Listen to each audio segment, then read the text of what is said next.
அருட்பெருஞ்சோதி அருட்பெருஞ்சோதி தனிப்பெரும் கருணை அருட்பெருஞ்சோதி. எல்லா உயிர்களும் இன்புற்று வாழ்க, வள்ளல் மலரடி வாழ்க வாழ்க, கொல்லாவிரதம் குவளை எல்லாம் ஓங்குக, நல்லோர் நினைத்த நலம்பெறுக, நன்றி நினைத்த எல்லோரும் வாழ்க இசைந்து. உலக மக்களே, அறிவார்ந்த அன்பர்களே, ஆண்மநேய ஒருமைப்பாடுடைய அன்பர்களே, அருட்பெருஞ்சோதி ஆண்டவருடைய திருவிளையாடல்களை பார்த்து கொண்டிருக்கிறோம். அருட்பெருஞ்சாண்டவருடைய திருவிளையாடல் பிள்ளைப்பெருமான் அவர்களுடைய திருவெட்பாவிலிருந்து நாம் பார்த்து கொண்டிருக்கிறோம். வள்ளற்பெருமான் அவர்கள் ஏன் இந்த பூலோகத்திற்கு வருவிக்கமுற்றார் என்ற நிலையிலிருந்து 1823ஆம் ஆண்டு தொடங்கிய அருட்பெருஞ்சோதி ஆண்டவருடைய திருவிளையாடல் 30/1/1874 இரவு 12 மணி வரையிலும் இறைவனுடைய திருவிளையாடல் எப்படியெல்லாம் நடந்தது என்பதை நமது பிள்ளைப்பெருமான் அவர்கள் அருளிய திருவெட்பாவிலிருந்தே ஒவ்வொரு திருமுறையிலிருந்தும் ஒவ்வொரு பதிகத்திலிருந்த பாடல்களிலிருந்தும் நாம் பார்த்து கொண்டிருக்கிறோம். இந்த பிரபஞ்சம் தோன்றிய காலத்திலிருந்தே ஆதியும் அந்தமில்லா தோன்றிய இறைவன், சுயமாக தோன்றிய இறைவன் அருட்பெருஞ்சோதி ஆண்டவர் உலகங்களை படைத்து உலகங்களை செயலாற்றக்கூடிய பதத்தலைவர்களை படைத்து, பதத்தலைவர்கள் என்பது பிரம்மன், திருமால், ருத்திரன், மகேஸ்வரன், சதாசிவம் 5 பதத்தலைவர்களையும் படைத்து அவர்களுக்கு தேவையான 5 தொழில்களையும் கொடுத்து, படைத்தல், காத்தல், அழித்தல், மறைத்தல், அருளல் என்ற 5 தொழில்களையும் கொடுத்து இந்த பிரபஞ்சத்தை இயக்குவதாக அருள் செய்து கட்டளையிட்டு இந்த பிரபஞ்சம் இயங்கிக் கொண்டிருந்தது. இந்த பிரபஞ்சம் தோன்றிய காலத்திலிருந்து தோன்றிய 4 யுகங்கள்.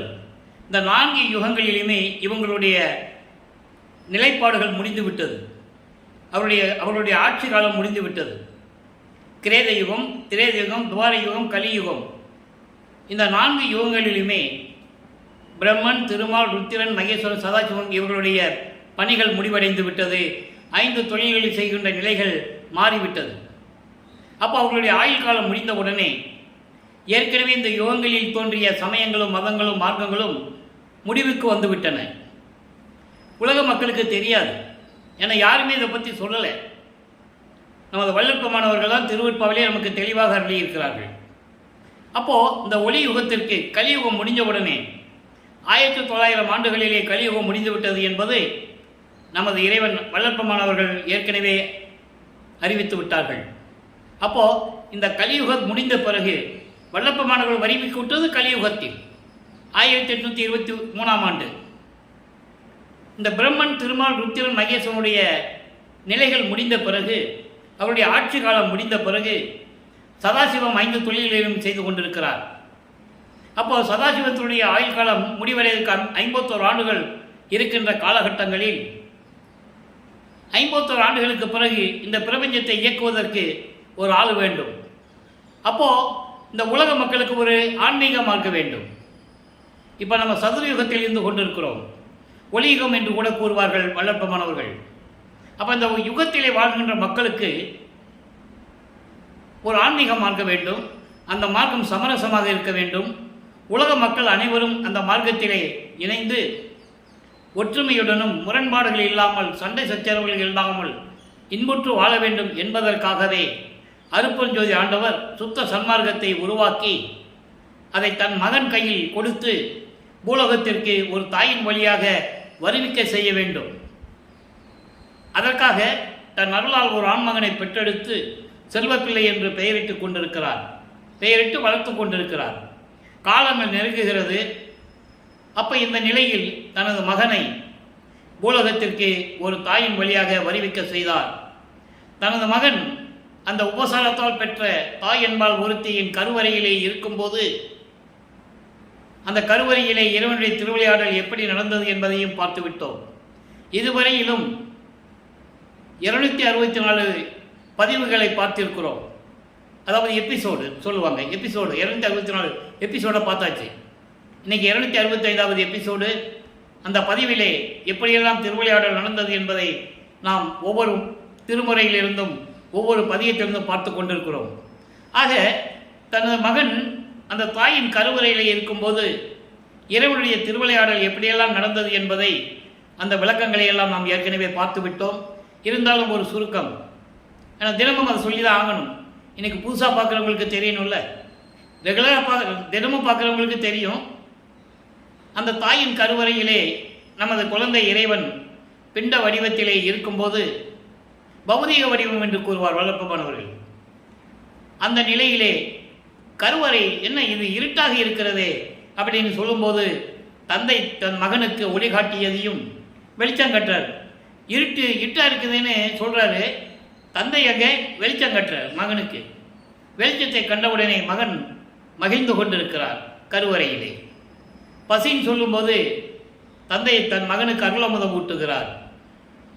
உடம்பு புழுக்கமாக இருக்கிறதை காற்று வரவில்லையே என்று கூறும்போது தன் மகனுக்கு தென்றல் காற்று வீசுகிறார். இந்த நிலைகளெல்லாம் நாம் பார்த்து விட்டோம். அதோடு மட்டுமல்ல, தன் தந்தையிடம் அங்கே கேட்பார் அவர், தந்தையே என்னை மட்டும் ஏன் ஒரு தாயின் கருவறையிலிருந்து இருக்க செய்து என்னை வருவிக்க செய்தாய் என்று கேட்கும்போது தந்தை கூறுவார், இப்போ சொல்லுவதற்கு ஒன்றும் இல்லை, உன்னால் காரியங்களெல்லாம் ஆக வேண்டியிருக்கிறது. அதனால்தான் வல்லப்பமானவர்கள் அருட்பெருஞ்சாண்டவரை காரணம் காரியம் கடந்த இறைவன் என்று சொல்லுவார். அந்த நிலையில் தன் மகனுக்கு அறிவுரை செய்து கொடுக்கிறார் கருவறையிலே. அதன் பிறகு வல்லப்பமானவர்கள் இந்த பூலகத்தை, அதாவது அந்த மண்ணுலகத்தை தொடும்போது மாணவர்களெல்லாம் வாழ்த்துகிறார்கள். எங்களை ஆளப்போகும் அருட்கடலே என்று சொல்லி வாழ்த்துகிறார்கள். இதெல்லாம் பாடல்கள் உண்டு. பாடலுடைய விளக்கத்தை பார்த்து விட்டோம். அதன் பிறகு இவருக்கு ஒரு மறைப்பு நிலை ஏற்படுகிறது. அதுக்கப்புறம் குழந்தை தானே, 5 மாத குழந்தையாக இருக்கும்போது அங்கே ஒரு திருவிழா நடக்கிறது சிதம்பரத்திலே.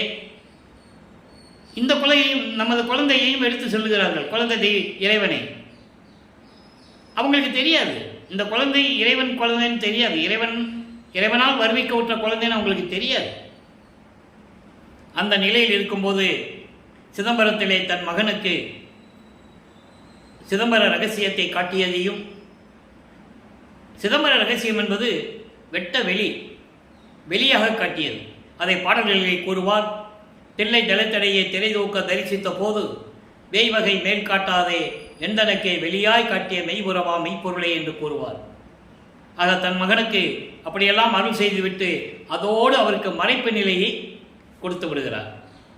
இதற்கிடையிலே நமது பிள்ளை பெருமான் அவர்களுக்கு, நான் அவரை பிள்ளை பெருமான் தான் அழைப்பதுண்டு, ஏனால் அருட்பெருஞ்சாண்டவர் தன் மகனுக்கிட்ட பெயர் செல்வப்பிள்ளை, உலகிலே இட்ட பெயர் ராமலிங்கம்.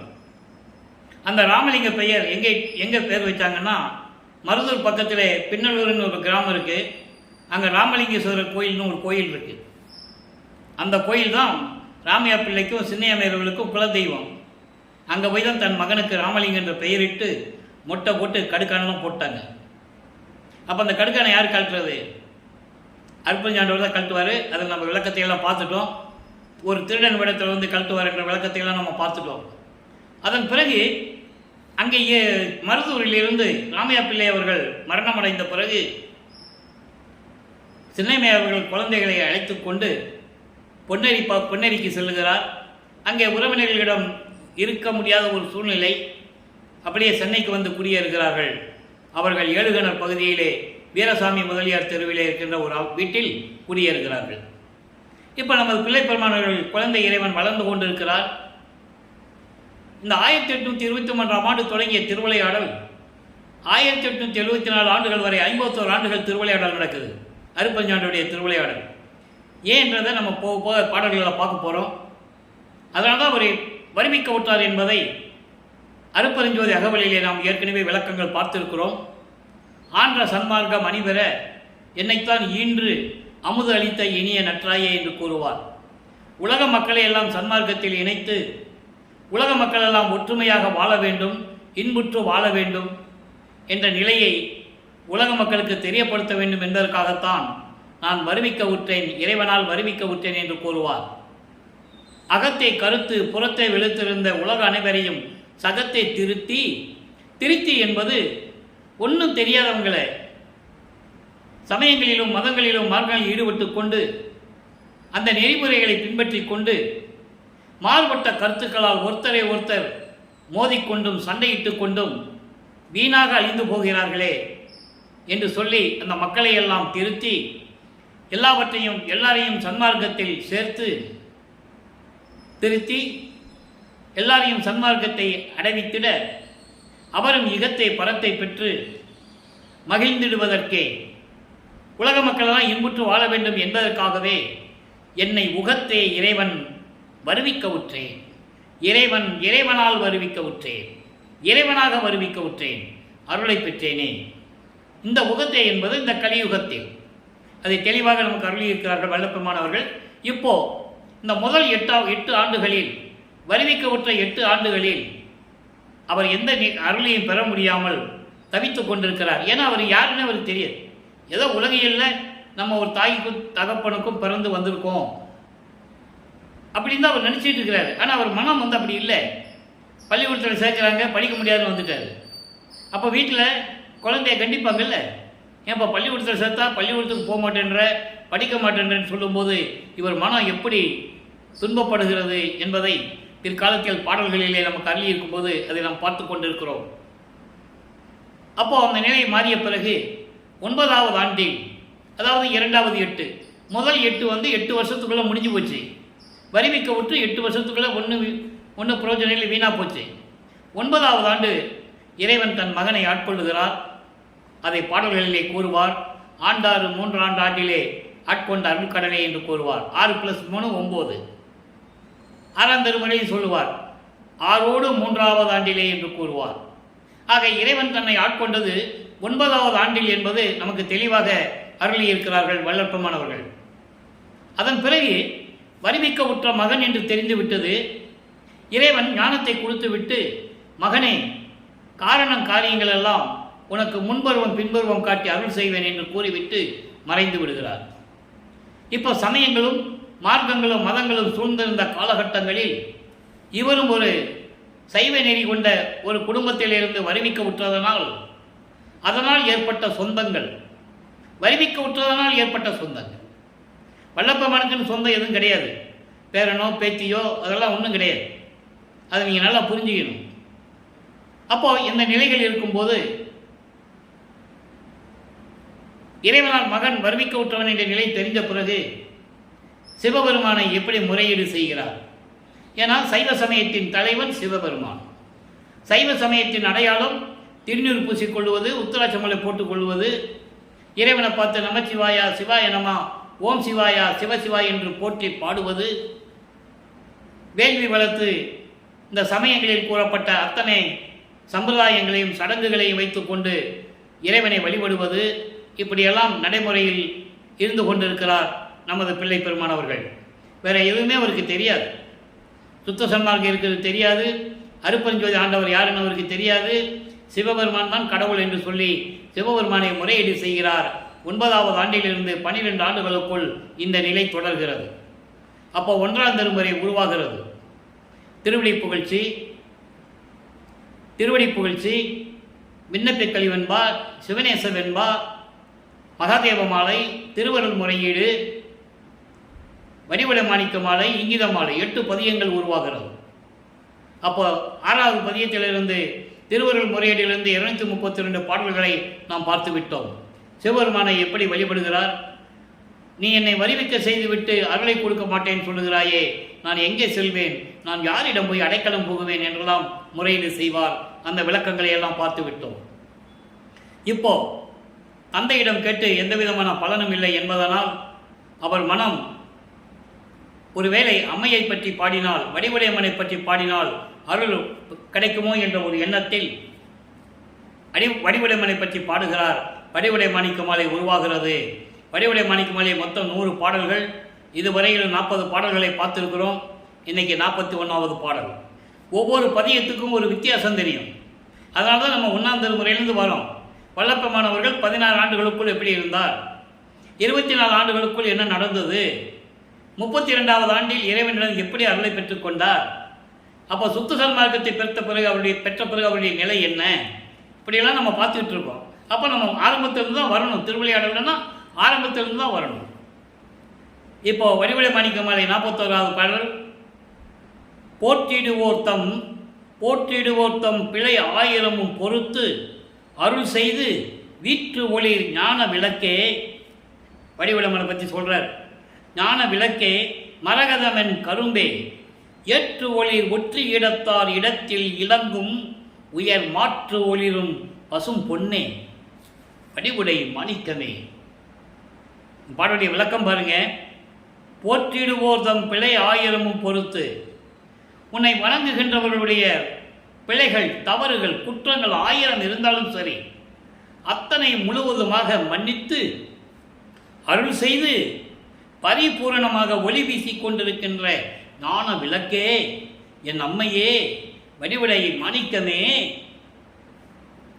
மரகதமென் கரும்பே, மரகதம் போன்று மின்னிக் கொண்டிருக்கின்ற என் தந்தையே, என் தாயே, கரும்பு போன்று இனித்துக் கொண்டிருக்கின்ற என் அம்மையே, ஏற்று ஒளிர் ஒற்றி இடத்தார். ஏற்று ஒளிர் ஒற்றி இடத்தார் என்பது காளை வாகனம் மீது அமர்ந்து கொண்டு அருள் செய்து கொண்டிருக்கின்ற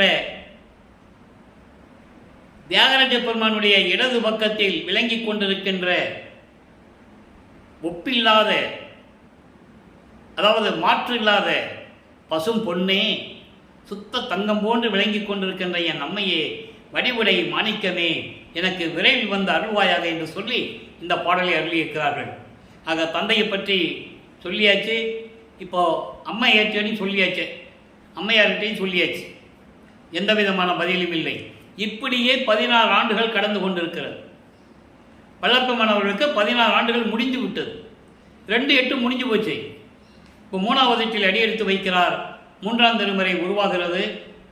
3ஆம் திருமுறையிலே மொத்தம் 19 பதியங்களும் 235 பாடல்களுடைய விளக்கங்களை பார்த்து விட்டோம்.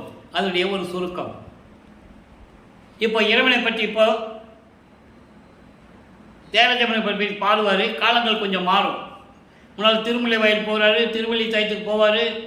எந்த விதமான அருளும் அவரால் வாங்க முடியல, அலைஞ்சது தான் மிச்சம். இனிமேல் அங்கெல்லாம் போகக்கூடாதுன்னு ஒரு முடிவெடுத்து இனிமேல் திருவொற்றியூரில் தான் இருக்கணும் அப்படின்ற நிலை ஏற்பட்ட பிறகு 2ஆம் திருமுறை உருவாகிறது. மொத்தம் 1207 பாடல்கள், 113 பதியங்கள். இதுவரை 26 பதியங்களை பார்த்துருக்கோம். சிகாமணி மாலை என்று பார்த்து கொண்டிருக்கிறோம். 10வது பாடல். வடிவுடை மாணிக்க மாலைக்கும் சிகாமணி மாலைக்கும் என்ன வித்தியாசம் இருக்குது அப்படின்னு நம்ம பார்க்கணும். இப்போ 2ஆம் திருமுறையில் என்ன சொல்கிறாருன்னு பார்ப்போம். இப்போ சிகாமணி மாலை 2ஆம் திருமுறையில் 1207 பாடலில் இன்றைக்கி சிகாமணி மாலையில் பார்க்குறோம். இன்றைக்கி 10வது பாடல். அறத்தாயை ஓர் புடை கொண்டு ஓர் புடை மண் அளந்த முகில் நிறத்தாயை வைத்து உலகெல்லாம் நடத்தும் நிறுத்தா அண்ட புறத்தாய் என் துன்பம் துடைத்து ஆண்டு மெய்யொருள் போதம் தந்த திறத்தாய் வைத்தியநாதா அமரர் சிகாமணியே. என்ன சொல்றாருன்னா, அதாவது தர்மத்தாய் என்ற ஒரு பெண்ணை பக்கத்தில் வைத்துக்கொண்டு ஒரு பக்கம், இன்னொரு பக்கத்திலே முகில் நிறத்தாய், முகில்னா கருமேகம், கருமேகம் போல இருக்கின்ற ஒரு தாயை வைத்துக்கொண்டு உலகெல்லாம் அருளாட்சி செய்யும் நிறுத்தா. நிறுத்தா என்பது கூத்துடையான், அருள் நடனம் செய்து கொண்டிருக்கின்ற இறைவன். அப்படிப்பட்ட இறைவா, அண்டங்களுக்கெல்லாம் அப்பால் விளங்கிக் கொண்டிருக்கின்ற இறைவனே, என் துன்பம் துடைத்து ஆண்டு, என் துன்பம் துடைக்க வேண்டும், என்னை ஆண்டு கொண்டு மெய்யருள் போதம் தந்து என்னை வழிநடத்துகின்ற இறைவனே, வைத்தியநாதா அமர சிகாமணியை என்று கூறுகிறார். ஆக இந்த நிலைகளெல்லாம் மாறுகிறது. 3ஆம் திருமுறைக்கு வரும்போது இப்போ இறைவன் காட்சி கொடுக்கிறார். இப்போ திருவொற்றியூரில் இருக்கும்போது காட்சி கொடுக்கிறார். காட்சி கொடுத்துட்டு மறைஞ்சிடுவார். அப்பவும் பேசுறதில்லை. அப்போ அந்த நிலைகளெல்லாம் இருக்கும்போது அவருடைய மனம் ஒரு நிலையில் இல்லாமல் என்னாகுமோ ஏதாகுமோ என்ற ஒரு நிலையில், இறைவனால் வருவிக்கப்பட்ட மகன் தெரிந்து விட்டது, வெளியே யார்ட்டையும் சொல்லவும் முடியாது, இறைவன் அருளையும் பெற வேண்டும், இதுவரைக்கும் எந்த விதமான பலனும் இல்லை என்ற நிலையில் இருக்கும்போது நாரையும் கிளிகளையும் தூது அனுப்பி தன்னுடைய நிலைகளையெல்லாம் இறைவனிடம் போய் சொல்லி நீங்கள் பதில் கொண்டு வாருங்கள் என்று சொல்லி தூது அனுப்ப அவையெல்லாம் திரும்பாது. அதன் பிறகு ஏற்கனவே நான் கூறியது போல அவர் மனம் ஒரு நிலையில் இல்லாமல் ஒரு குறத்தி பெண்ணிடம் போய் குறி கேட்பதும், ஒரு ஜோதிடர்கிட்ட போய் ஜாதகம் பார்ப்பதும், இப்படியெல்லாம் ஒரு நிலைகள் ஏற்பட்டுவிடும். ஏன்னா உலகையில் இருப்பது போல, உலகையில் ஒரு குடும்பத்தில் ஒரு நல்ல காரியம் செய்யணும், இல்லை குடும்பத்தில் ஒரு கஷ்டம் வருது, அதுக்கு பரிகாரம் தேடணும், இந்த நிலை இருக்கும்போது இதெல்லாம் மேற்கொள்வார்கள். அந்த நிலையில் நமது பிள்ளைப்பெருமான் அவர்கள் இருந்து கொண்டிருக்கிறார்கள். ஆனால் இறுதியாக 19வது பதிகத்திலே இறுதி பதிகம் இவரை பார்த்து சிவபெருமான் எப்படி திரும்பி பார்க்காமல் ஓடுகிறார் என்பதையெல்லாம் பார்த்து விட்டோம். அதனால் இவரும் பின்னாலே ஓடுவார். சிவபெருமானை பிடிக்க முடியாது, ஜெயராஜ பெருமானை பிடிக்க முடியாது. அந்த நிலையில் அங்கு இருந்தவர்களெல்லாம் நமது பிள்ளைப்பெருமானிடம் எப்படி கேள்வி கேட்பார்கள், பிள்ளைப்பெருமானவர்கள் எப்படி பதில் சொல்வார்கள் என்பதையெல்லாம் பார்த்து விட்டோம். கேட்பாங்கல்ல, ஏன்பா ராமலிங்கம் தினமும் உங்களை உன்னை பார்த்துக்கிட்டு இருக்கோம், தெருவிலேயே ஓடுறையே, யாரை பார்த்து ஓடுறேன்னு எங்களுக்கு புரியல அப்படின்னு சொல்லும்போது, சிவபெருமான் என்னை பார்த்து ஓடுறாரு, நான் பின்னால் ஓடினேன், ஓட்டத்தை பிடிக்க முடியல, வேறு என்ன பண்ணுறது அப்படின்னு சொல்லும்போது, அந்த மக்கள்லாம் சொல்லுவாங்கள்ல, இந்த கலிகாலத்தில் இதெல்லாம் நடக்கிற காரியமா, நீ சொல்லி நாங்கள் நம்பணுமா, போய் வேலையை பாருப்பா, இதெல்லாம் செய்கிறது நல்லா இல்லை அப்படின்லாம் சொல்லுவாங்க. அதுக்கு இவர் பதில் சொல்லுவார், எப்படி இருந்தாலும் சரி, நீங்கள்லாம் சொல்கிறீங்க அவருக்கு உணவு இல்லை, பிச்சை அதாவது மண்டை ஓட வச்சுக்கிட்டு பிச்சை எடுக்கிறாரு, சுடுகாட்டில் போய் படுத்துக்கிறாருன்னு நீங்கள் சொல்கிறீங்க. ஆனால் எப்படி இருந்தாலும் சரி, எனக்கு அதை பற்றி கவலை இல்லை, இறைவன் மீது காதல் கொண்டுள்ளேன், அந்த காதலை என்னால் ஒழிக்க முடியாது, மறக்க முடியாது என்றெல்லாம் கூறுவார். ஆக இந்த நிலைகளெல்லாம் தொடர்ந்து 24 ஆண்டுகள் முடிந்து விட்டது. 25வது ஆண்டில் 4வது எட்டில் அடியெடுத்து வைக்கிறார். 25வது ஆண்டிலிருந்து 32 ஆண்டுகளுக்குள் என்ன நடந்தது என்பதை 4ஆம் திருமுறையிலே 8 பதிகங்களிலும் 197 பாடல்களிலிருந்து எல்லா விளக்கத்தையும் பார்த்து விட்டோம். இப்போ திருமண நிகழ்ச்சி நடக்கணும். வீட்டில் சொல்கிறாங்க, ராமலிங்கத்துக்கு ஒரு கால் கட்டு போட்டால் தான் கல்யாணம் பண்ணி வச்சாதான் இவன் ஒழுங்காக இருப்பான், இல்லைனா இப்படியே இருந்தால் அவன் வாழ்க்கை என்ன ஆகுறதுன்னு சொல்லி அக்கா பொண்ணா கல்யாணம் பண்ணணும்னு சொல்லுவாங்க. இவர் வேண்டான்னு சொல்லுவார். அப்போது இவர் வேண்டான்னு சொல்லும்போது யார் சொன்னால் இவர் சரின்னு சொல்லுவான்னு சொல்லி ஒரு சாமியார்ட்ட கூட்டு போவாங்க. அவர் அற்புதஞ்சாண்டவர். இப்போ வழக்கமானவர்களுக்கு சுத்த சன்மார்க்கம் இருக்கிறது தெரியும், அற்புதஞ்சாண்டவர் தான் இறைவன் தெரியும். இப்போ சமயங்களையும் மதங்களையும் மார்க்கங்களில் சொல்லப்பட்ட இந்த சங்கற்ப விருப்பங்களெல்லாம் விடணும். இந்த நிலைகள் இருக்கும்போது ஒரே ஒரு வேலை பாக்கி இருக்கு, தனக்கொடி அம்மையாருக்கு தாலி கட்டணும். தாலி கட்டி அந்த அம்மாவுடைய ஊழ்வினைகள் எல்லாம் நீக்கி, கர்ம வினைகள் எல்லாம் நீக்கி, மோட்ச வீட்டை காட்டி விமர்சனம் கொடுக்கணும்.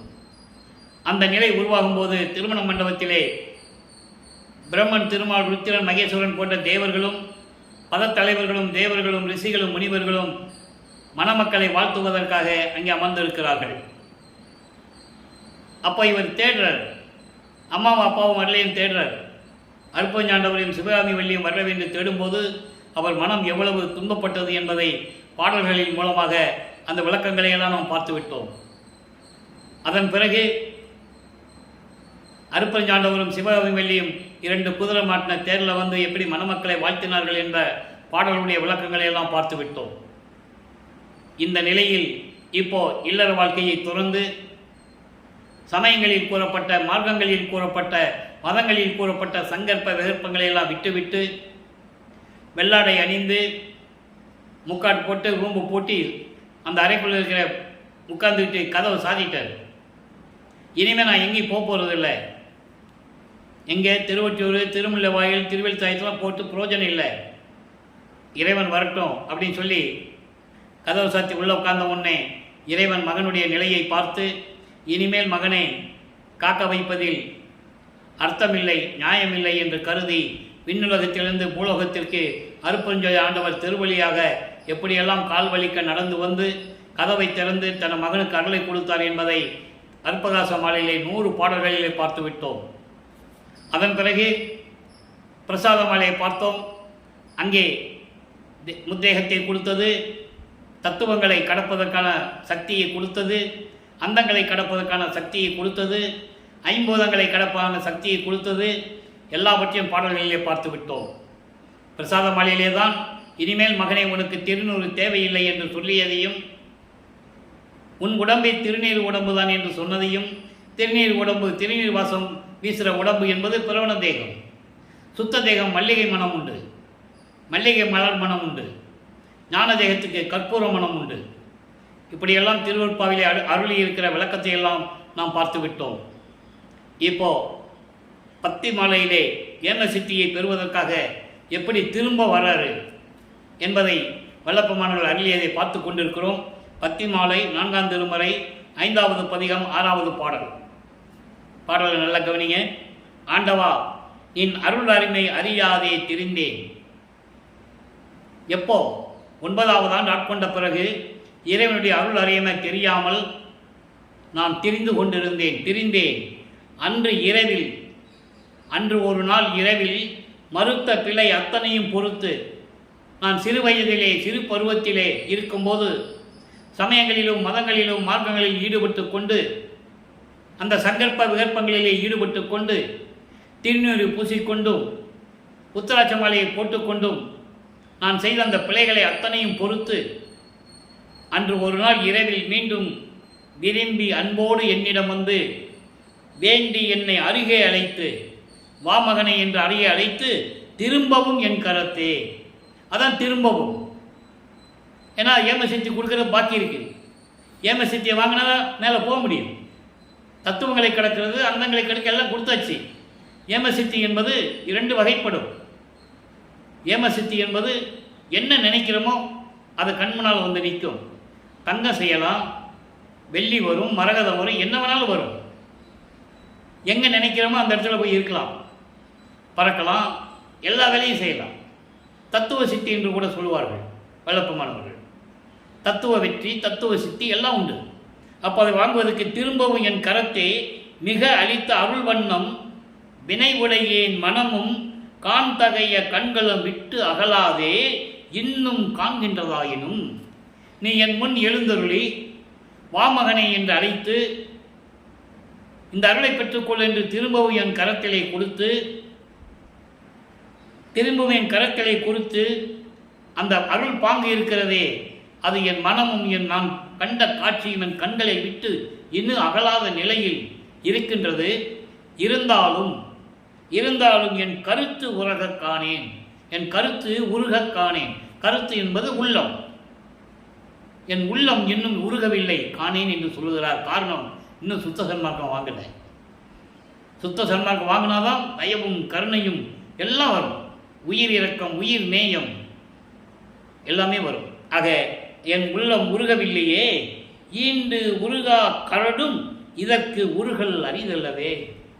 பட்ட மரம் உருகிச்சுன்னா அது என்ன அதிசயம்? என் மனம் உருகவில்லையே, இனித்த நடம் புரிந்து மண்டில் தனி சிவக்கொழுந்தே. சத்தியஞான சபையிலே அருள் நடனம் செய்து கொண்டு அருளாட்சி செய்து கொண்டிருக்கின்ற என் இறைவனை என்று கூறுகிறார். ஆக வல்லப்பமானவர்கள் 32 ஆண்டுகளுக்குள் இந்த நிகழ்வெல்லாம் நடந்துவிட்டது.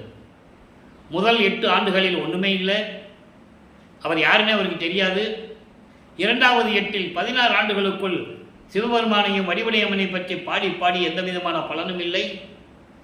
அதுக்கப்புறம் 3வது 8இல் 24 ஆண்டுகளுக்குள் இறைவன் காட்சி கொடுப்பதும் வந்து பேசுவதில்லை, அருளை கொடுப்பதில்லை. இந்த நிலையில் இருக்கும்போது சிவபெருமான் இவரை பார்த்து ஓடுவதும், இவர் பின்னால் ஓடியும் ஓட்டத்தை பிடிக்க முடியாமல் அங்கே இருக்கின்றவர்களிடம் எப்படியெல்லாம் சொன்னார் என்பதையும் எல்லாவற்றையும் பார்த்து விட்டோம். இப்போ வல்லப்பமானவர்கள் 5வது 8இல் இருந்து கொண்டிருக்கிறார். 33வது ஆண்டிலிருந்து 40 ஆண்டுகளுக்குள் என்ன நடந்தது என்பதையெல்லாம் திருவருட்பாவின் பாடலின் மூலமாக எல்லா பதிவுகளையும் பார்த்து விட்டோம். இருந்தாலும் ஒரு சுருக்கம். 33வது ஆண்டில் தத்துவங்களை கடந்து அதை பாடல்களிலே கூறியிருக்கிறார்கள். அகவலிலே கூறுவார், 7ஆம் நிலை நிசை ஏற்றி எந்தனைக்கு 6 காட்டிய அருப்பறிஞ்சோது என்று சொல்லுவார். அதன் பிறகு கடத்திய அருப்பறிஞ்சோது என்று சொல்லுவார். அதையே அட்டகத்திலே, அருப்பறிஞ்சோதி அட்டகத்திலே தத்துவங்களை தனித்தனியாக கடந்தேன். தத்துவாதீத மேல்நிலையில் சித்தியல் முழுதும் தெரிந்தேன். அவை மேல் சிவநிலையை தெரிந்திட சென்றேன். தெளிவாக சொல்றார். அப்போ இவர் சுத்த சன்மார்க்கத்தை வாங்குவதற்காக தத்துவங்களை கடந்து, அந்தங்களை கடந்து, சரியை கிரிய யோகம் என்ற 12 நிலைகளை கடந்து, அதாவது பாடலில் சொல்லுவார், சின்னம்பிடி என்ற பாடலை சொல்லுவார், பன்மார்க்கம் கடந்தேன் என்று சின்னம்பிடி 12 மேல் நின்று சின்னம்பிடி. 12 மேல் என்பது 13வது நிலை. அதுதான் திரையோதச நிலை என்று கூறுவார். அகவலிலே நீங்கள் படித்திருந்தால் அது தெரியும். திரையோதச நிலை, அங்கதான் ஞான சரியை உருவாகிறது. மரணமில்லா பெருவாழ்வு அங்கதான் தொடங்குகிறது. சுத்த சன்மார்க்கத்தை பெற்ற பிறகு அதான் முதல்ல தொடங்குகிறது. ஞான சரியை, ஞான கிரியை, ஞானத்தில் யோகம், ஞானத்தில் ஞானம். அதனால தான் ஞான சரியை நிலுவையில் இருக்கிறது. வல்லப்பமானவர்கள் எப்போ தர்மசாலையை விட்டு மேட்டுக்குப்பம் செல்லுகிறார்களோ அன்று உங்களுக்கு ஞான சரியுடைய விளக்கம் கிடைக்கும். அப்போது இந்த நிலைகளெல்லாம் கடந்து போகும்போது சரியை கிரிய யோகம் என்ற 12 நிலைகள், இது சமயங்களையும் மதங்களையும் மார்க்கங்களையும் சார்ந்தது, சமயங்களுடைய குறியீடுகளை சார்ந்தது. திருநீர் பூசிக்கொள்வது, உத்திராட்ச மாலை போட்டுக் கொள்வது, இறைவனை வேள்வி வளர்த்து மந்திரங்கள் சொல்லி இறைவனை வழிபடுவது, சிவாய நம, நமச்சிவாயா, ஓம் சிவாயா, சிவசிவாய் என்று சொல்லி வழிபடுவது, இதெல்லாம் சரியை கிரியை யோகம் என்ற இந்த 12 நிலைகளை சம்பந்தப்பட்டது. சுத்த சன்மார்க்கத்து வரும்போது இது இருக்கக்கூடாது. ஞான சரியை, ஞான கிரியை, ஞானத்தில் ஞானம், ஞானத்தில் யோகம், ஞானத்தில் ஞானம். அப்போ இந்த நிலைகள் இருக்கும்போது வல்லப்பமானவர்கள் அந்தங்களை கடந்து அண்டங்களை கடந்து சுத்த சிவஞான வெளிக்கு சென்று கொண்டிருக்கிறார் என்பதை திருவருட்பாவில் கூறப்பட்ட விளக்கங்களை எல்லாம் நாம் பார்த்து விட்டோம். இப்போ அங்கே போகிறார். 33ஆவது ஆண்டில் முதலாக சுத்த சிவஞான வெளிக்கு போய் கொண்டிருக்கிறார் வல்லப்பமானவர்கள். ஆனால் இங்கே உலகியலில் சொன்னது வேற. அவர் எங்கே போனாருன்னு தெரியல, எப்போ வருவாருன்னு தெரியல, கல்யாணம் பண்ணாங்க, மனைவியை கூட விட்டுட்டு போயிட்டாரு, எங்கே இருக்காருன்னு தெரியல, இப்படி தான் புலம்பிக்கிட்டு இருப்பாங்க. இதை மக்கள்கிட்டையும் சொல்லிகிட்டு இருக்காங்க. ஆனால் அவர் என்ன சொல்கிறாரு? சிவஞான வெளியில் நான் சென்று கொண்டு இருக்கிறேன்னு சொல்லுகிறார். அவை மேல் சிவநிலையை தெரிந்திட சென்றேன். அதான் 16வது நிலை, கடவுள் நிலை அறிந்த அம்மையமாக என்ற ஒரு நிலையில் இருக்கின்ற ஒரு நிலை. அங்கே தான் சுத்த சிவஞான வெளி, அங்கே தான் சத்தியஞான சபை இருக்குது. அந்த சத்தியஞான சபையை தான் இங்கே வடலூரிலே அதே மாதிரி நமக்கு உருவாக்கி அருளினார்கள் வல்லப்பமானவர்கள். அதை நம்ம பின்னால் விளக்கத்தை பார்க்க போகிறோம். இப்போது சத்தியஞான சபைக்குள்ளே போகணும். அங்கே தேவர்கள் எல்லாம் காத்துக்கிட்டு இருக்காங்க. பிரம்மன், திருமால், ருத்திரன் இவங்கெல்லாம் இருக்கிறாங்க. எல்லாம் படிக்க கீழே தான் நிற்கணும். எல்லா பாடல்களில் விளக்கம் உண்டு. பாடலுக்கு விளக்கத்தை உங்களுக்கு அந்த சுருக்கத்தை சொல்லிகிட்டு இருக்கேன். ஏற்கனவே பாடல் சொல்லி அந்த விளக்கத்தை சொல்லி ஏற்கனவே பதிவு போட்டாச்சு. இப்போ சுருக்கம் சொல்லணுங்கிறதுக்காக சொல்லிக்கிட்டு இருக்கேன். அப்போது அந்த நிலையில் இருக்கும்போது மகனை வரவேற்கிறார் அருப்பஞ்சாண்டவர். மகனை இந்த ஆடைகளை எல்லாம் கழிந்து விட்டு முக்காடோட தானே போகிறார். புனித நீராடி புத்தாடை அணிந்து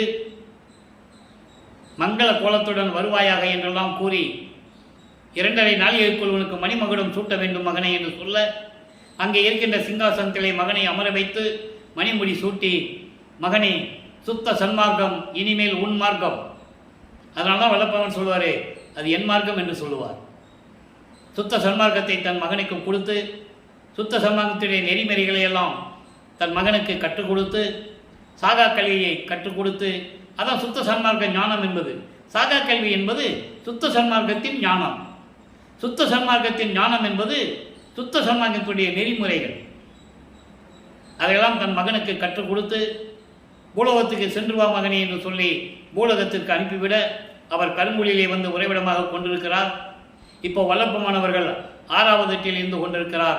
6-8 41வது ஆண்டிலிருந்து 48 ஆண்டுகளுக்குள் என்ன நடந்தது என்பதை பாடல்கள் மூலமாக நாம் பார்த்து கொண்டிருக்கிறோம்.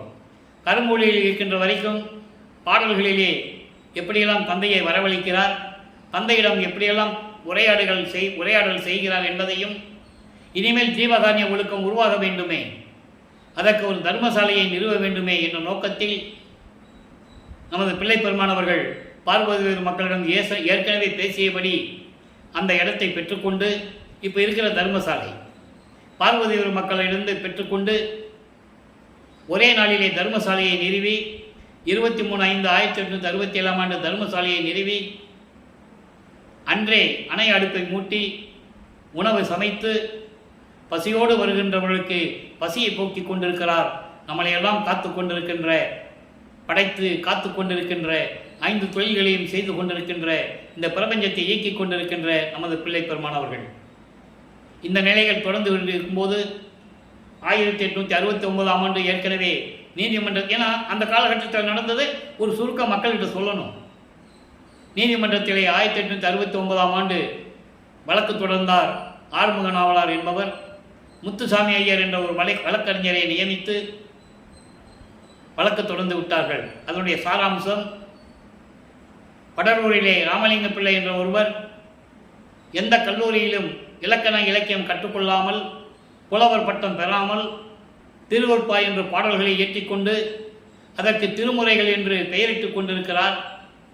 திருமுறைகள் என்பது தேவாரம், திருவாசகம் உட்பட்ட நூல்கள் தான் திருமுறைகள் என்பதை நான் இங்கே குறிப்பிடுகிறேன் என்று சொல்லி அப்படி வழக்கு தொடர்ந்து விட்டார். சமயங்களையும் மதங்களையும் மார்க்கங்களையும் ஜாதிகளையும் சாடுகிறார். இது உகந்ததல்ல, இது மக்களுக்கு ஏற்புடையதல்ல, நாங்கள் ஏற்றுக்கொள்ள தயாராக இல்லை என்றெல்லாம் சொல்லி எங்கள் மனம் புண்படுகிறது என்று சொல்லி வழக்கு தொடர்ந்து விட்டார். வழக்கு விசாரணைக்கு வருகிறது. எல்லாமே அங்கே இருக்கிறாங்க, நீதிமன்றத்தில் எல்லாம் இருக்கிறாங்க. வாதி இருக்கிறார், வாதிகிட்ட விசாரணை நடக்குது. விசாரணை முடிந்தவுடனே பிரதிவாதி எங்கே என்று நீதிபதி கேட்கிறார். நீதிபதி பிரிட்டிஷ்காரர். அவங்களுக்கு ஒரு டிரான்ஸ்லேட்டர் இருப்பாங்க, அதாவது மொழிபெயர்ப்பு சொல்லுவதற்கு ஆள் இருப்பாங்க. சரிப்பா கூப்பிடுப்பா, ராமலிங்க பிள்ளையை கூப்பிடுங்கன்னு சொல்ல உடனே அங்கே இருக்கிற ஊழியர், டபாலின்னு சொல்லுவாங்க, ஊழியர் கூப்பிடுறாங்க. ராமலிங்க பிள்ளை ராமலிங்க பிள்ளை ராமலிங்க பிள்ளைன்னு கூப்பிடுறாங்க. திடீரென்று எழுந்தருள்கிறார். அது வரைக்கும் அங்கே இல்லை. அவரு கூப்பிட்டோடனே டக்குன்னு நிற்கிறார். அப்போ அவருக்கு எல்லா சக்தியும் உண்டு. பறக்கிற சக்தி, அண்டங்களை விட்டு அண்டு போகிற சக்தி, ஒரே ஒரே உருவத்தில் பல இடங்களில் இருப்பது, அப்போல்லாம் நிறைய சக்திகள் அவர் எல்லா சக்திகளையும் பெற்றுக்கொண்டார். அது யாருக்கும் தெரியல. அப்போ அந்த நிலையில் இருக்கும்போது அவருக்கே நீதிபதிக்கே ஒரு ஆச்சரியம். கூப்பிட்ட உடனே இருக்கிறாரே, இது வரைக்கும் இல்லைன்னு சொன்னாங்க, பிரதிவாதி வரலன்னு சொன்னாங்க, 3 தடவை கூப்பிட்டோடனே நிற்கிறாரே அப்படின்னு சொல்லி கூப்பிடும்போது இவரை பார்க்கும்போது இவர் காட்சி கொடுக்கிறார் நீதிபதிக்கு. ஏன்னா அதை சூட்சமமான விளக்கங்கள் உண்டு. உங்களுக்கு எப்படி தெரியணும்னா நீங்கள் கேட்டீங்கன்னா பதில் சொல்ல முடியாது. இறைவன் கொடுத்த விளக்கம். ஏன்னா அவர் சொல்லுவார். அப்போது எந்திரிச்சு நிற்பார் நீதிபதி. எந்திரிச்சு நிற்கும்போது அப்போ தெரியணும், ஸோ ஏதோ நடந்திருக்கு, திருவிளையாடல் நடந்திருக்கு, இவர் காட்சி கொடுத்துருக்கிறாரு. அவர் புரிஞ்சுக்கிட்டார் நீதிபதி. வந்தவர் சாதாரண ஆள் இல்லை, இறைவன் தான் என்று சொல்லி திருவருட்பாவை எப்படி நீங்கள் எழுதினீர்கள் என்று கேட்க, அருப்பெருஞ்சோதி ஆண்டவரால் அவர் அருளால் இயற்றப்பட்டது. அதனால தான் சொல்லுவார், எல்லாமே நாயகன் வார்த்தைன்னு சொல்லுவார். என் வார்த்தையெல்லாம் நாயகன் வார்த்தை, நான் உரைக்கின்ற வார்த்தைகள் எல்லாம் நாயகன் வார்த்தைன்னு சொல்லிடுவார். அப்போது நீதிபதிகள் புரிந்து கொண்டு இது மக்களுக்கு ஏற்றது தான், திருவருட்பாவை மறுப்பா என்று அறிவிக்க முடியாது என்று சொல்லி தீர்ப்பளிக்கிறார். நீதிபதி எந்திரிச்சோன்னே எல்லாம் எந்திரிச்சு நிற்கிறாங்க. எந்திரிச்சு நின்னதுனால எந்த வழக்கும் தள்ளுபடி ஆகாது. லாஜிக்காக நீங்கள் நினச்சி பாருங்கள். வழக்கு தொடர்ந்தாச்சு ஒருத்தர் மேலே, பிரதிவாதி வரும்போது எல்லாம் எந்திரிச்சு நின்னா எப்படி வழக்கு தள்ளுபடி ஆகும்? நல்லா புரிஞ்சுக்கணும். நீதிபதி வந்து உட்கார்றாரு, வக்கீல்கள் அங்கே இருக்கிறவங்க எல்லாமே எந்திரிச்சு நிற்பாங்க. எந்திரிச்சு நின்னோடனே வழக்கு தள்ளுபடி ஆகுமா? எப்படி தள்ளுபடி ஆகுன்னு கேட்டால், அவர் பெரியவர், அதனால் நாங்கள் மதித்து எந்திரிச்சு நின்னோம். அப்படியெல்லாம் ஏன் வழக்கு தொடர்ந்தீங்க? அப்படியெல்லாம் தள்ளுபடி செய்ய முடியாது. விசாரணை நடக்கணும், விசாரணை நீதிபதி ஏற்றுக்கணும், அதுக்கப்புறம் தான் அந்த வழக்கு தள்ளுபடி ஆகும், தீர்ப்பு வரும். ஆக இந்த நிலையிலே தீர்ப்பை வாங்கி கொண்டு மறுபடியும் தர்மசாலைக்கு வரும்போது உத்தரஞான சிதம்பரமாலை உருவாகுது. அதனுடைய விளக்கங்கள் எல்லாம் பார்த்துட்டோம். ஏன்னா அங்கே தான் சுத்த சன்மார்க்கம் எப்படி விளங்க போகுது இந்த உலகத்திற்கு. சத்தியஞான சபை வருவதை சூட்சமாக கூறியிருப்பார். யாருக்கெல்லாம் அருளை கொடுக்கணும்னு மகன் கிட்ட அப்பா சொன்னது எல்லாமே உத்தரஞான சிதம்பரமாலையில் தான் இருக்குது. அதன் பிறகு சங்கராச்சாரியார் வந்தது. அதெல்லாம் செவி வெளி வந்த செய்திகள், காலங்காலமாக அவங்கவுங்க சொல்ல சொல்ல எழுதுனது. அது பாடல்களில் இருக்காது. அது உண்மையும் ஒரு பக்கம் கூட. ஏன்னா உண்மை இல்லாமல் யாரும் சொல்ல முடியாது. அப்போது அந்த நிலையில் இருக்கும்போது சங்கராச்சாரியார் இவர் பெரிய மகான் மாதிரி தெரிகிறாரேன்னு சொல்லி, அவருக்கும் தெரியாது கடவுள்னு எப்படி தெரியும். அவர் ஞானம் பெற்றிருந்தானே இவர் கடவுள்னு பார்த்த உடனே தெரியும். புரியுது உங்களுக்கு? மற்றவங்களுக்கெல்லாம் இவர் வந்து ஒரு உலகியலிலே வந்து ஒரு மனிதன் பிறவி மாதிரி தான் அவர் பார்த்துக்கிட்டு இருக்காங்க. எல்லாருமே கூட இருந்தவர்களும் சரி, மாணாக்கர்களும் சரி, யாராக இருந்தாலும் இவர் சுத்த சன்மார்க்கத்தை சொல்லிட்டு இருக்கும்போது அவங்க ஏற்றுக்கிட தயாராக இல்லை. அதனால் பாடலில் சொல்லுவார், சுற்றி இருந்து கொண்டு சதி செய்கின்றன என்று சொல்லுவார். பாடல் உண்டு. அந்த பாடல் விளக்கத்தெல்லாம் பார்த்துட்டோம். எங்கே வச்சு சொல்லுவார்? தர்மசாலையிலே வச்சு சொல்லுவார். அப்படி அந்த நிலைகளெல்லாம் இருந்து கொண்டிருக்கும் போது நடராஜபதி மாலையும் சர்க்குரி மணி மாலையும் உருவாக்கி அதனுடைய பாடலுடைய விளக்கத்தையெல்லாம் பார்த்து விட்டோம். நடராஜபதி மாலை என்பது ஏற்கனவே நான் விளக்கம் கொடுத்திருக்கிறேன். சிதம்பரத்தில் இருக்கின்ற நடராஜனை பட்டது அல்ல, அருப்பரஞ்சோதி நடராஜபதியே என்று கூறுவார்.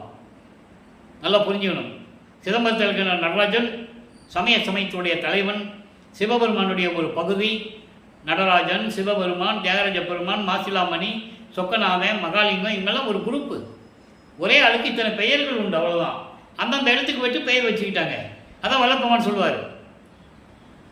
அவர்கள் கருத்துக்கேற்றபடி, அறிவு விளக்கத்திற்கு ஏற்றபடி அவர்கள் சமய தலைவர்களை உருவாக்கி அதற்கேற்ற ஆலயங்களை அமைத்து வழிபாட்டு முறைகளையும் அமைத்து மக்களை வழிபட செய்து விட்டார்கள். ஆண்டாண்டு காலமாக மக்கள் வழிபட்டுக் கொண்டிருக்கிறார்கள். சுத்த சன்மார்க்கம் என்பது அவர்களுக்கு தெரியவில்லை. தெளிவாக உரைநடை பகுதியிலே உண்டு. இந்த நிலைகளெல்லாம் இருக்கும்போது அம்பலவாணர் வருகையிலே பாடலை கொடுத்து அருளி இருக்கிறார்கள். அதை நம்ம பார்க்க போகிறோம். ஏன்னா மற்ற பகுதியெல்லாம் நம்ம ஓரளவுக்கு முடிச்சிட்டோம். இனிமேல் அவர் தர்மசாலையை விட்டு மேட்டுக்குப்பம் போகும்போது தான் அந்த எபிசோடு அப்புறம் வரும். இப்போது அம்பலவாணர் வருகையிலே 83, 84வது பாடலை நம்ம என்னன்னு பார்க்க போகிறோம். ஐயம் உற்ற எண்ணெய், எளிமையான வரி, ஆனால் விளக்கங்கள் நிறைய உண்டு. ஐயம் உற்ற எண்ணெய், முதல்ல பாடலை படிச்சிடுறேன், அப்புறம் விளக்கம் சொல்கிறேன். ஐயம் உற்ற எண்ணெய் வையம் கரியாக ஐயம் தவிர்த்தீரே வாரீர், மெய் அம்பலத்தீரே வாரீர். ஐயர் நடம்புரி மெய்யர் என்றே உணர்ந்து ஐயர் தொழ நின்றீர் வாரீர், துய்யர் உள்ளம் நின்றீர் வாரீர். இப்போ இதனுடைய விளக்கம் பாருங்க. ஐயம் உற்ற எண்ணெய், ஐயம்னா பயம், சந்தேகங்கள், அச்சம் எல்லாமே அதில் வந்துடும். ஏன் சொன்னார்? உன்னால வருவிக்க உற்று சமயங்களிலும் மதங்களிலும் மார்க்கங்களிலும் என்னை ஈடுபட செய்து 32 ஆண்டுகள் வரைக்கும் நான் வருவிக்க உற்று 32 ஆண்டுகள் வரைக்கும் என்னை பாடாத படித்து இருக்கும்போது, உன்னுடைய திருவிளையாடல் நடந்து கொண்டிருக்கும் போது ஒரு இடத்துல சொல்வார் மெய்யர்கள் வியப்பில், 12 ஆண்டு தொடங்கி இற்றைய பகல் வரை இந்த படியில் நான் பட்ட பாடு. அப்படி சொல்றார் பாருங்க. 12 ஆண்டு தொடங்கி இற்றைய பகல் வரை இந்த படியில் நான் பட்ட பாடு கண்டால் மலையும் கரையுமே இரும்பும் உருகுமே என்று கூறுவார். அதான் இங்கே சொல்றாரு. உன்னால் வருவிக்க உற்று 32 ஆண்டுகள் வரையிலும் இந்த மண்ணுலகிலே நான் பட்ட பாடு, நான் பட்ட துன்பங்கள், பயம், சந்தேகங்கள், அது எல்லாமே வந்துடும். அதில் துன்பம், துயரம், பயம் எல்லாம் வந்துடும். அப்படிப்பட்ட என்னை வையம் கரியாக ஐயம் தவிர்த்திரே வாரி, இந்த உலகம் வியக்க, இந்த உலகம் வியக்க, இந்த பிரபஞ்சத்தை இயக்க, உலகம் வியக்க, இந்த பிரபஞ்சத்தை இயக்குவதற்கான எல்லா அருளையும் கொடுத்து எனது ஐயம் தவிர்த்திரே வாரி. இந்த ஐயம் என்பது பல பேர்கள் செய்த வேலைகள். அதாவது படைக்கும் தொழிலை பிரம்மன் செஞ்சு கொண்டுதான், காக்கும் தொழில் திருமால், ருத்திரன் அழிக்கும் தொழில், மகேஸ்வரன் மறைத்தல், சதாசிவம் அருளல். இந்த 5 பேர் செஞ்சுக்கிட்டு இருந்த தனித்தனி தொழில்களை ஒன்றா கையில் கொடுத்தீர்கள. அப்போ எனக்கு ஒரு பயம் வரும்ல. அதிகாரத்தை அதிகமாக பலு சுமை கூக்கும்போது இதை ஒழுங்காக செய்ய போகிறோமா என்ற ஒரு பயம் எல்லாருக்குமே உண்டு. உலகியல் இருக்கிறது எல்லாருக்குமே உண்டு. அப்போ இது சரியாக செய்ய போகிறோமா, நம்மளால் முடியுமா என்ற ஒரு பயம் வந்தது. அந்த பயத்தையும் நீக்கினீரே. நான் உன்னோடு தானே இருக்கப் போகிறேன் மகனே, உன்னை விட்டு நான் ஒரு கணமும் இருக்க மாட்டேன். அப்போ அந்த பயம் உனக்கு தேவையில்லை என்று அதை தவிர்த்தீரே. அதான் அகவல்ல சொல்லுவார், எம்மை என்னும் என்னை விட்டு இறையும் பிரியாது, அம்மையும் அப்பனுமாம் அருப்பெருஞ்சோதி. எம்மை என்னும் என்றால் எக்காலத்திலும், எந்த உலகத்திலும் சரி, எந்தப்பட்ட இடத்திலும் சரி, எக்காலத்திலும் சரி, சிறிதளவு கூட உன்னை விட்டு பிரிய மாட்டேன் என்று எனக்கு அருளிய தாயும் தந்தையுமாக இருக்கின்ற அருப்பெருஞ்சோதி என்று சொல்லுவார்.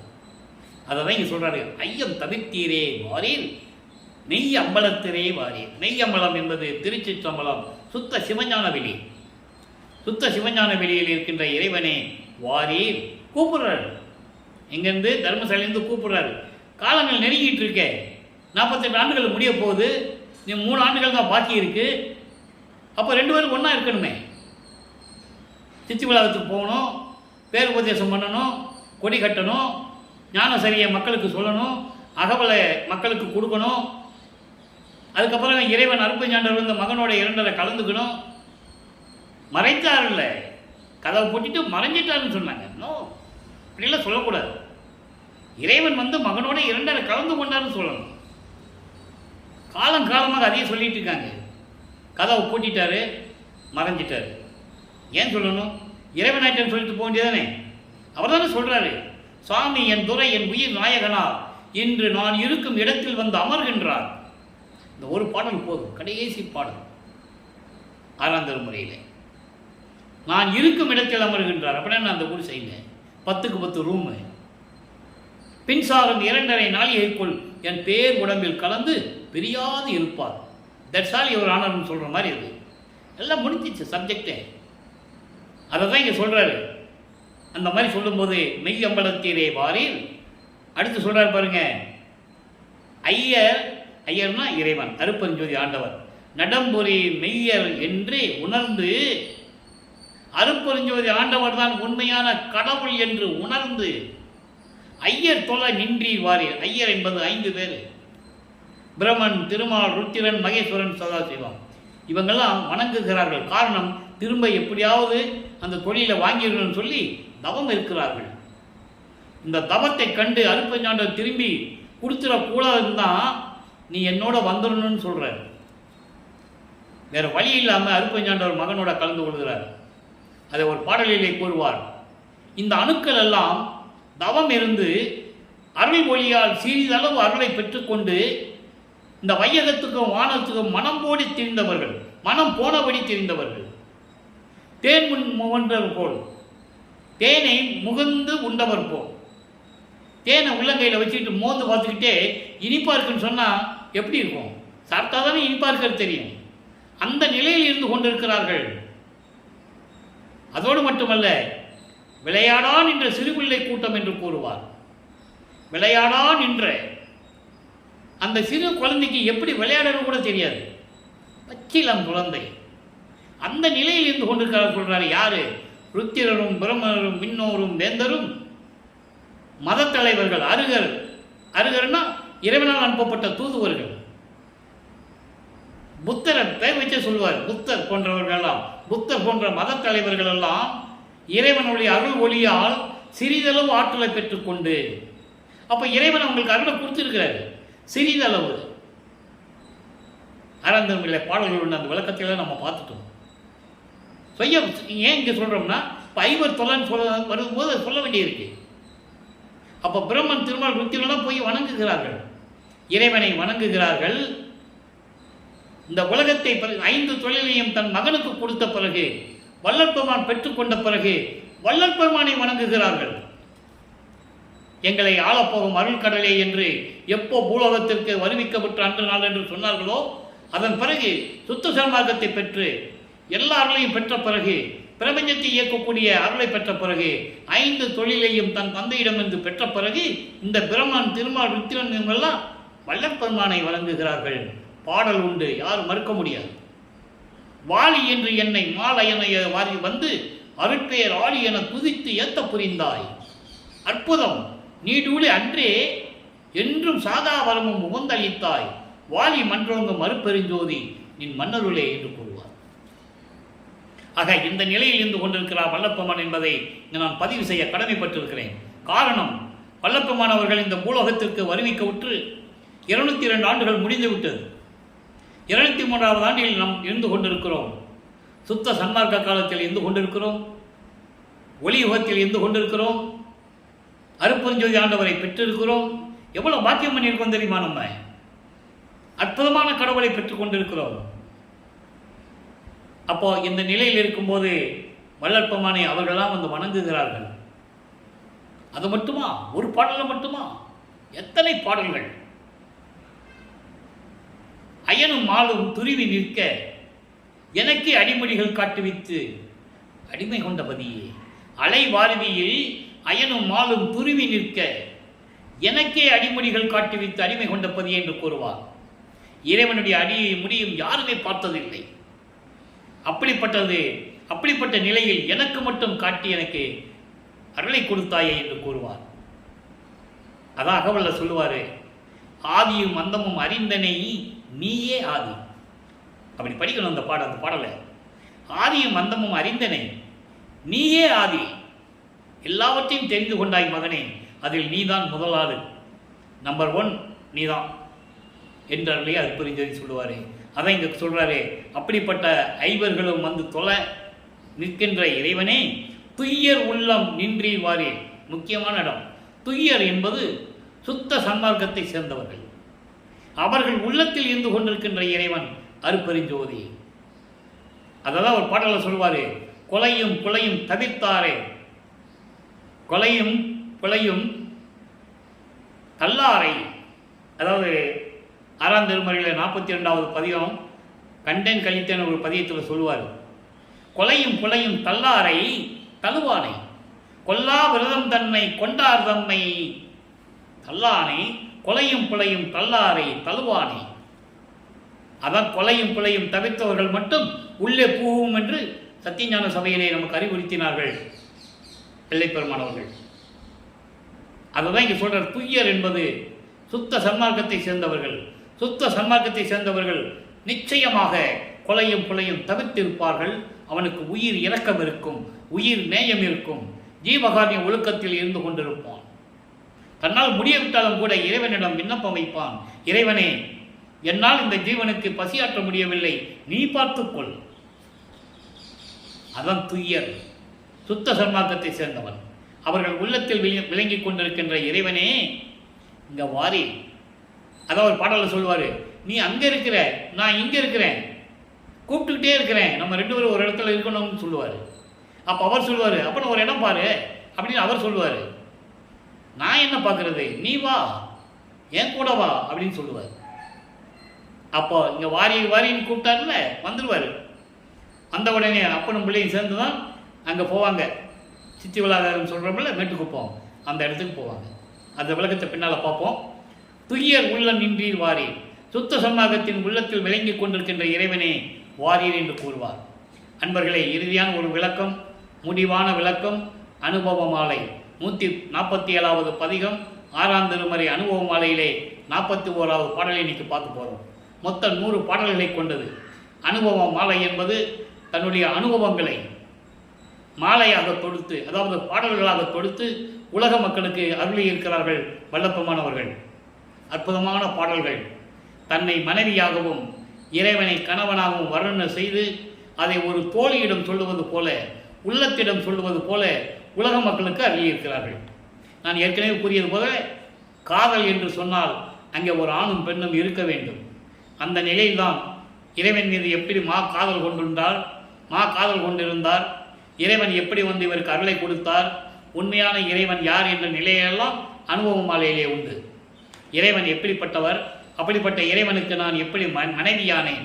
மனைவி என்பது ஆட்கொண்டது. இப்போ பாருங்க இந்த பாடலை, என் இயல் போல் பிறர் இயலை என்னேல் என்று உரைத்தேன். நேற்று பாடலில் வரும், கடைசி வரியில் வரும். நேற்று பதிவில் கடைசி வரியாதான், தோழியே என்ன மாதிரி மற்றவங்க நினைச்சிடாத, எனக்கு நிகர் யாருமே இல்லை. என் இயல் என்பது என்னுடைய அருள் தன்மையை போல் மற்றவர்களுடைய அருள் தன்மை இல்லை என்பதை நான் ஏற்கனவே உனக்கு சொன்னேன். அது நேற்று பாடலில் இருக்கும். நேற்று கடைசி வரி, இன்னைக்கு அந்த பாடல் முதல் வரியில் வந்துடும். என்ன சொன்னேன், நான் எல்லாருளையும் பெற்றவன், இறைவனால் எல்லாருளையும் பெற்று அருள் பாங்கோடு திகழ்ந்து கொண்டிருக்கவன், என்னை போல் யாரும் இல்லை என்பதை விண்ணுலகத்திலே பிரமன், திருமால், ருத்திரன், மகேஸ்வரன் யாராக இருந்தாலும் சரி, ரிஷிகள், முனிவர்கள் யாராக இருந்தாலும் சரி, அதை தான் அகவல்ல சொல்லுவார், மூவரும் தேவரும் முத்தரும் சித்தரும் யாவரும் பெற்றிடாயல் எனக்கு அளித்தனை. அதுக்குரிய விடையாதான் அகவல்ல சொன்னது இந்த வார்த்தையை தான். என் இயல் போல் பிறர் இயலை என்னேல் என்று நான் உரைத்தேன்.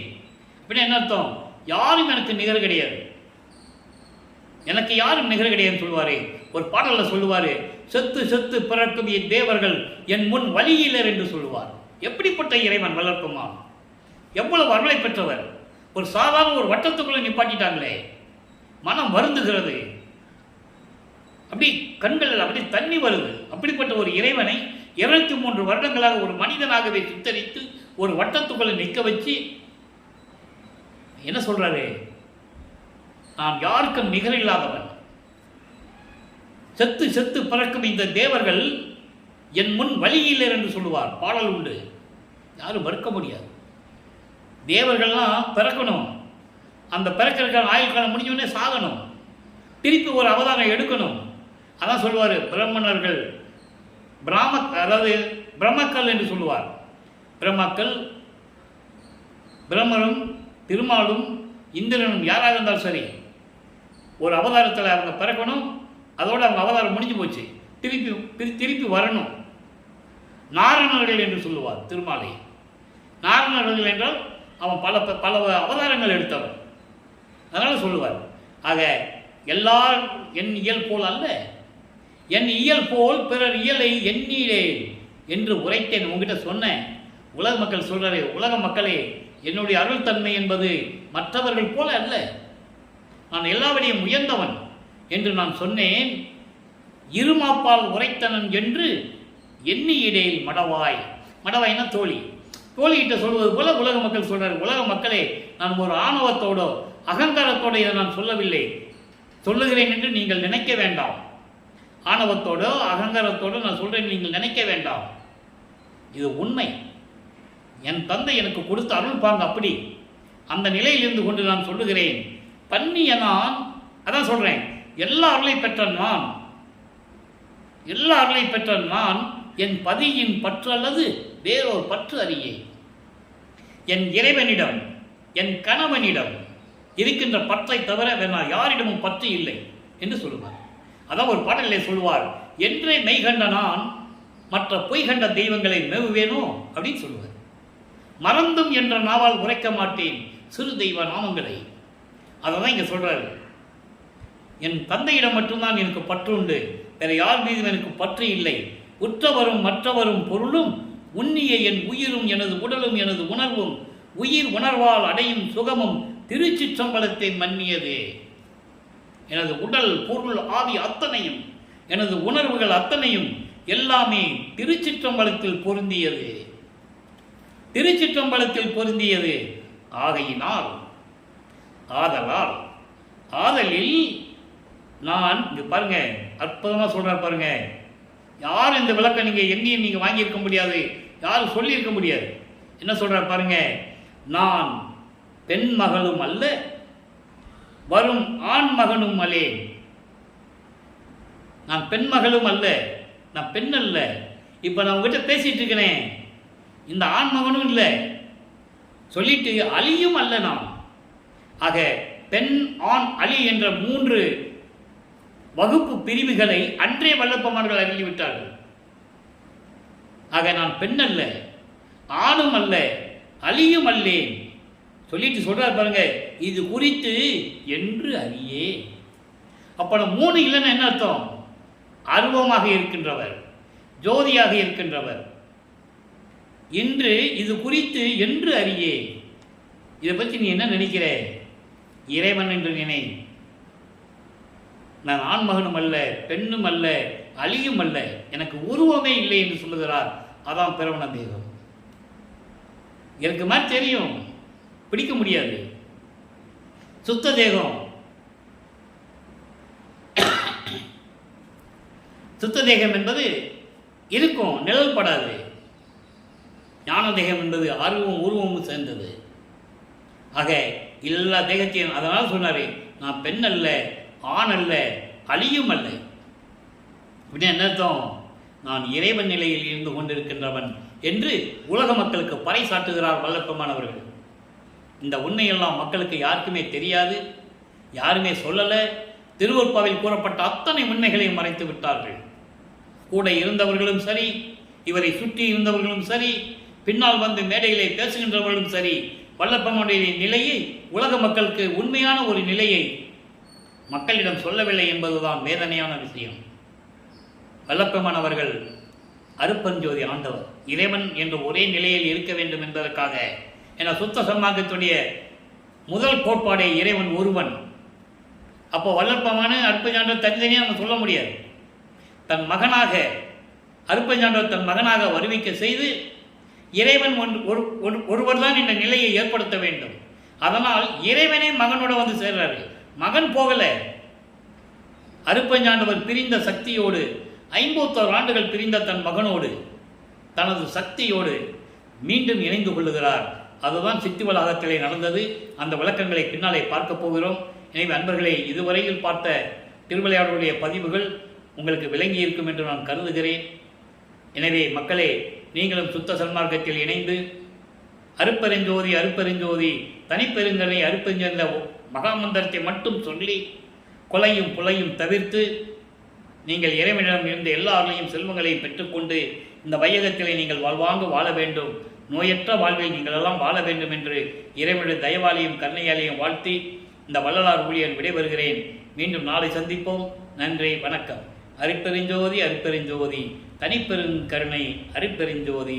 நாளையும் இறைவனுடைய திருவிளையாடல் தொடரும். கண்டு மகிழ்ந்து அருளை பெற்றுக் கொள்ளுங்கள்.